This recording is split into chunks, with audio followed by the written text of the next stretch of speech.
هو احنا خلقنا لوننا ولا ربنا خلق اللون تاعنا؟ ومن آياته خلق السماوات والأرض واختلاف ألسنتكم وألوانكم. هذه من آيات الله، أن خلق لغات مختلفة وألوان مختلفة، آية من آيات الله. احنا خلقنا انفسنا سود، ربنا خلقنا.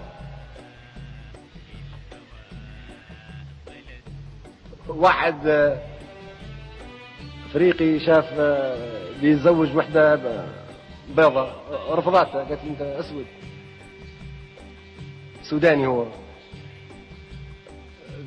قاعد يقول وان كان السواد يغمرني ليس لي فيه يا فتاة يد.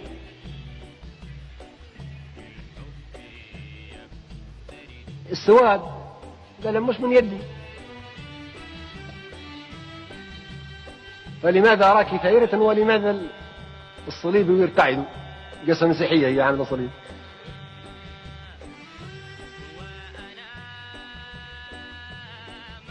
الوداع قافلتي أنا عن حماك يبتعد. وقال لا خلاص أنا ماشي عن أوروبا وماشي عنك، والله ماشي عنك.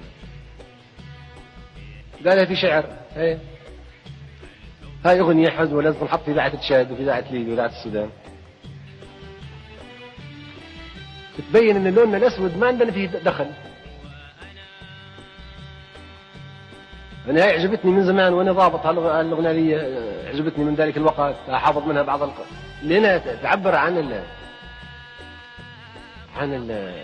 الحقيقه. نحن لوننا اسود ما لنا دخل فيه، ليش تضطهدونا وما تناسبونا عشان لوننا اسود؟